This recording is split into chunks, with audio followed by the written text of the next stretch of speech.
into the dragnet of security forces. They were arrested after a tip-off from the local population. And also in this newscast, heavyweight champion of the world Francis Ngannou has responded to the UFC after he was stripped of his title. Stay with us for details and more.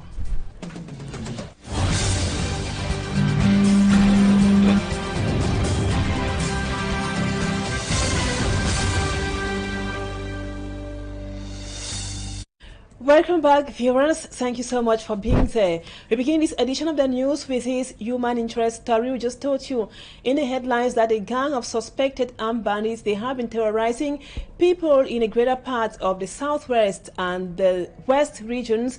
They have been arrested by security forces after a tip-off from the local population, and it also enabled the security elements to lay hands on other gang members. Let's now have more with Immaculate Fogwe. And 2 machetes are the major equipment used by a gang of suspected bandits to terrorize the population. After targeting their victims, they go ahead to knock their doors in the middle of the night. Immediately as they open the gate, they grab them, point a gun at them, and later seize their money and other valuable items. In case of any resistance, they fire a bullet. On the 31st of August 2022, the alleged bandits, while attacking a family residence, shot a young boy. After reporting the case, investigations were immediately launched, resulting to their arrest. The gang has been operating in the cities of Douala, Boya and Limbe. So due to their constant movement from one city to another, it was difficult to get hold of them. After getting information that the leader of the gang was in Yaoundé, we immediately informed our colleagues over there. The arrest of the gang leader enabled us to trace the rest of the members. Elements of the West Regional Delegation of Public Security have promised fishing all criminals operating across the 10 regions of Cameroon and in the West region in particular. And now we take you to the Central region, where a land dispute in the Mefu and Afamba division of the Central region has led to the detention of a widow, and she is accusing the other party of taking over her land after the death of her husband. Let's now have more with Lucie Diingu-Esie. This widow, Ngono Marie Chantal, has been in prison for about a year in Fu Mefo in Afamba division, Central region, over a disputed piece of land. According to her, a certain couple, Bida, are claiming ownership over a piece of land which belongs to her late husband.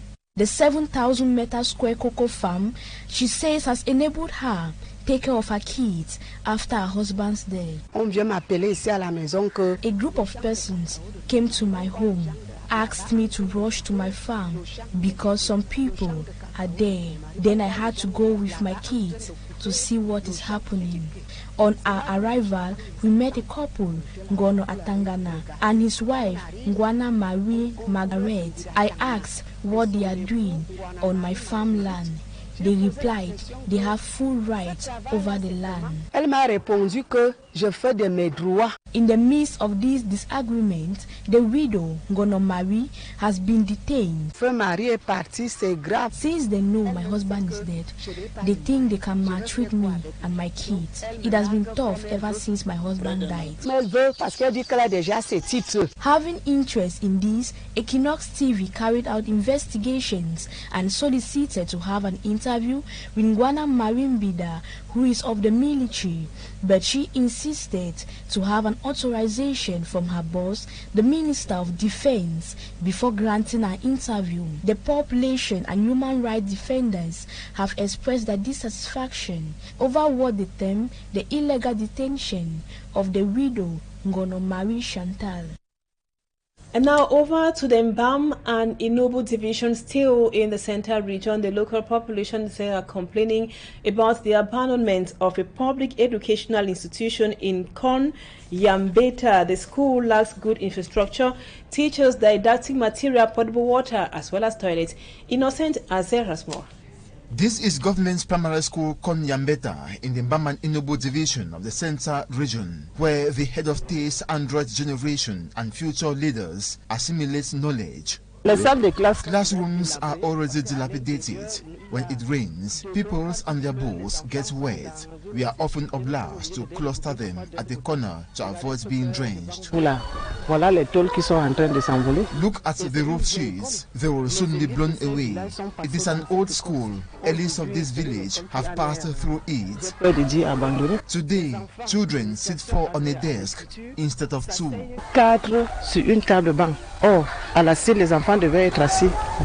A school with just 6 classrooms to contain the large number of pupils who quest for knowledge. The matter is further worsened by the fact that the primary section with just 6 classrooms is compelled to give away 1 to host kids of the nursery section whose classrooms no longer exist. The teacher is currently teaching about 80 kids in a classroom. Equinoxe team also approached the structure of the nursery school. Shockingly, it is in a deplorable and help-begging state. I wanted to see a school with everything intact for the smooth teaching and learning process. I needed to see a school with all didactic materials. I believe rural schools are not different from those in urban areas. Un enfant de la zone rurale et un enfant de la zone urbaine. The absence of drinking water and toilets feature amongst the problems of this government's primary school, Konyambeta. The nearest river is found several kilometers away, compelling the children and teachers to struggle as they can. There existed toilets constructed by persons of goodwill. 2 years later, the toilets got bad. The peoples now seek bushes to ease themselves. We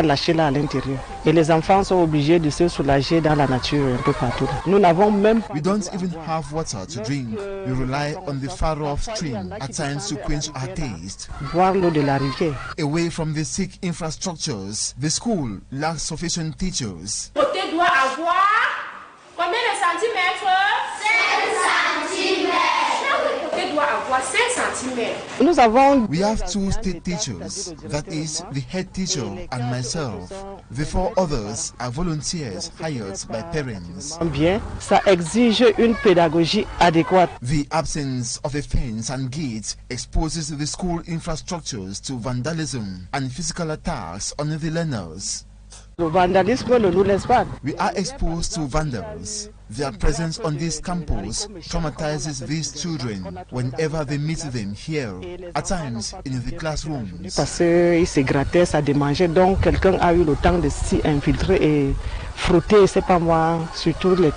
According to the head teacher, they have received a series of barren renovation promises. They, however, remain optimistic. One day, it will pay them a surprise visit.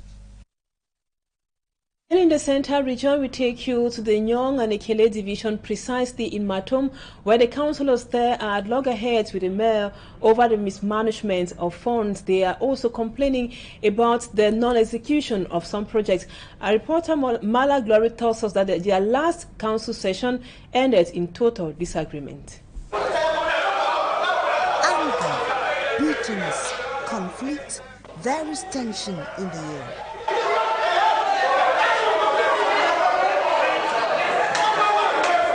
These are council members of the Matom Council, Nyong and Ekele division of the Central region, who are accusing their mayor of mismanaging the council funds. Nous avons signé des délibérations en tout début de mandat.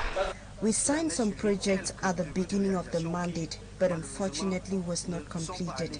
We now ask him how we manage the council fund, because we as well have the obligation to give an account to the people. Qu'est-ce que vous faites à la mairie? Qu'est-ce qui a été fait? Qu'est-ce qui a fait? The councillors, according to them, are divided into 2 groups, a group of 13 on the mayor's side and another of 12 considered as the Republican. The Republican, on their part, boycotted the first meeting and only attended the second. Comme l'a rapporté le secrétaire général, il n'y a pas eu séance de travaux en commission. Et le 5, il n'y a donc pas eu... There has been no meeting of deliberation and adoption of any project. We were once again called by the mayor for the same reason, just that there is no collaboration. Now I ask, has the Matam Council session to vote the 2023 budget been held? If yes, good. If no, how do you explain the fact that some councillors had already received their council allowance even before the holding of the council meeting? Que des conseillers municipaux aient déjà obtenu, alors que la session ne s'est pas tenue, leurs indemnités de session. A meeting organized to vote the 2023 budget resulted to a fight between council members and the mayor. The mayor, who is also accused of lack of collaboration and communication with his councillors, dismissed these allegations. It is bad faith to say there's lack of communication in the Matam Council. There is nothing to hide in this municipality. We can't be here for the voting of a financial budget and others are talking of administrative account management. The divisional officer who was present at the council session was able to restore peace. The councillors in the end signed some projects for the betterment of the inhabitants, but still call on the mayor to provide documents to justify the use of the council fund. And now in other news, media men and women drawn from some parts of the littoral region of the country have been armed with skills to effectively report on school-related gender-based violence. Given the rise in school-related gender-based violence, gender empowerment and development empower these journalists on skills to better report gender-related issues. In the excerpt which comes up next, Tilda Kumichi of the GEED comes back to the importance of the workshop with media men and women on gender-based violence. Related gender-based violence stems from home to the society and to the school, and many of us, even us standing here, even me, we have faced this kind of violence.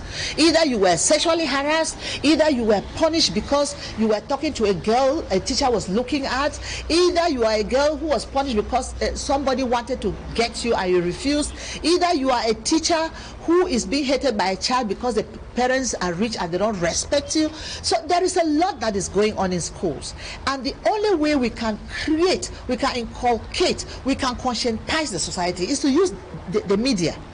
And I really strongly and I believe that the respect for the media is very important. We understand and we know that journalists, the media, you are the watchdogs of the society. You are the most important personalities in the society. Thus, this work that we are doing today, to work with the media personnel, to see how we can collaborate and propagate messages against school-related gender-based violence. And I must say this, continuously school yourself to be able to do gender-responsive reporting and to help the community to change, because you can change it. And now let's listen to a journalist who was a participant of the conference on gender-based violence. We have different tools and methods that we'll present to you. These tools and methods are those we think are participatory enough, and they can help you also to build your capacity as well as report in a gender-responsive way. So these tools are very important. One of the biggest tools that we want to have is to come out with a forum, a kind of forum together with journalists, where we will be doing continuous exchange, where we will be giving people, empowering people, and also getting feedback from the journalists. And now out of the country, we take you first to neighboring Equatorial Guinea, where one of the children of the country's president has been placed under house arrest over the illegal sale of state property, notably an aircraft. And also in neighboring Togo, the house of detained former Minister of Defense has been detonated. Let's now have more of our foreign page roundup with Babila Jonathan. The arrest of one of Equatorial Guinean president's son, Ruslan Obiangswe, is the outcome of investigations opened in November last year after the disappearance of an aircraft of the national company, Seba International. ATR 72-500 aircraft was in routine revision in Spain since 2018. Ruslan Obiangswe, former Secretary of State for Sports and Youth and current director of Seba Airport, was first Deputy Director of Seba International and then its Managing Director. He is said to have sold the aircraft to Intertechnic, a Spanish aviation maintenance company. His half-brother, Vice President Teodoro Ngema Obiang Mangi, said on Twitter that Ruslan Obiang has confessed that he was the person who sold Seba's ATR. I will not allow myself to be carried away by familiarism or favoritism, which is why I have ordered his immediate arrest and handing him over to justice.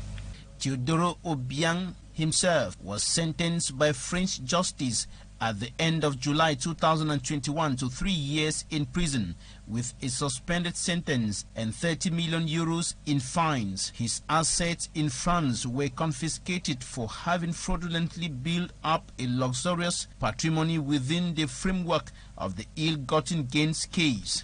In Togo, the country's former Minister of Defense is serving the 12th year of his 20-year jail term. Pashan Nyasimbe was arrested in 2009 in connection to a coup d'etat attempt against President Faure Nyasimbe.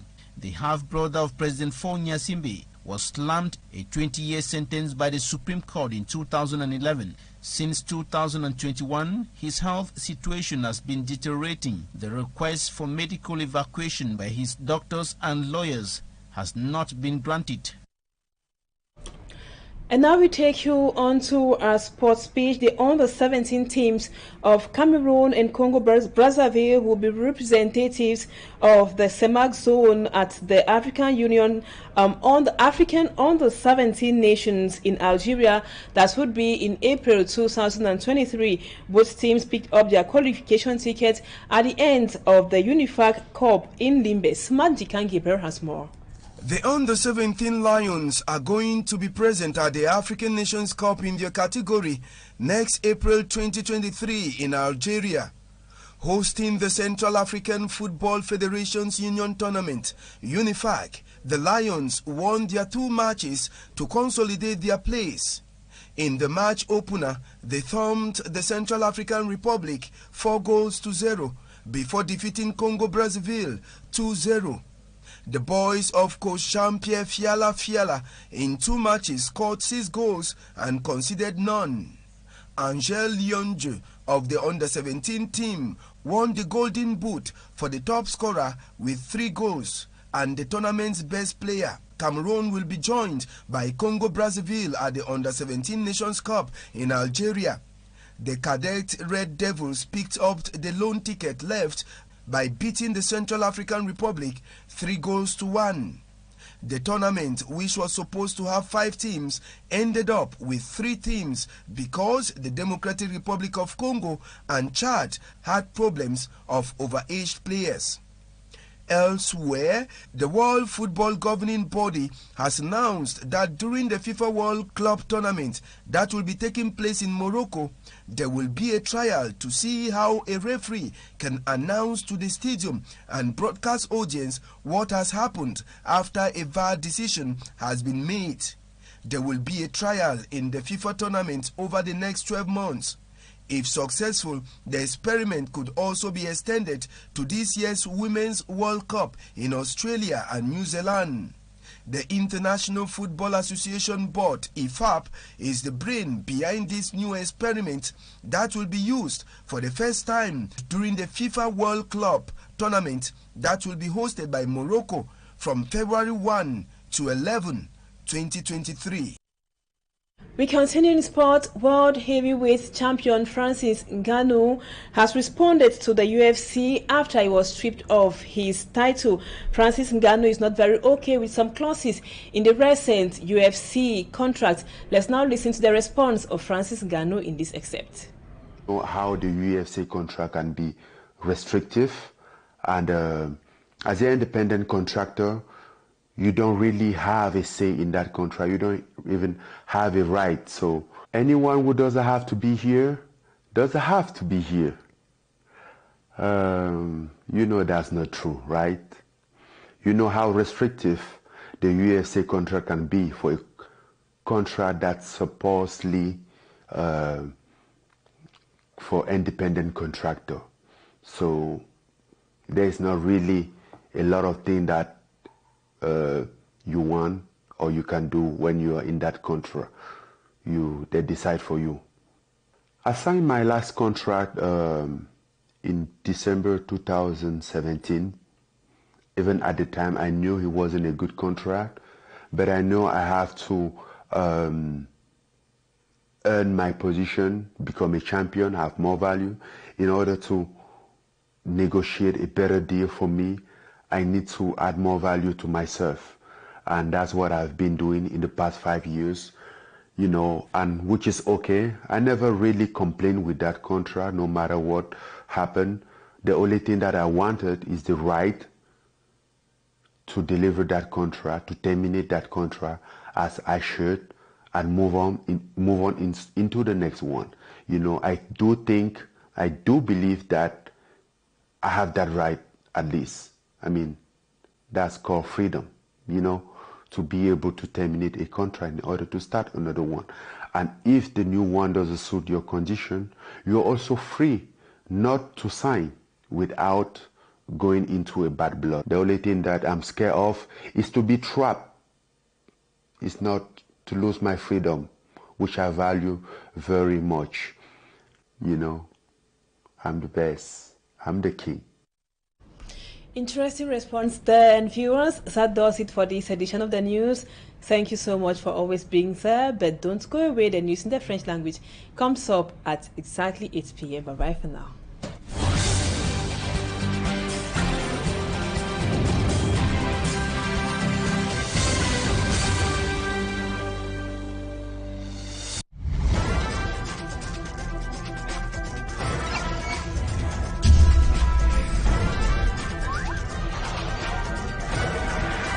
Equinoxe Télévision, au-delà de l'image, nous rendons compte.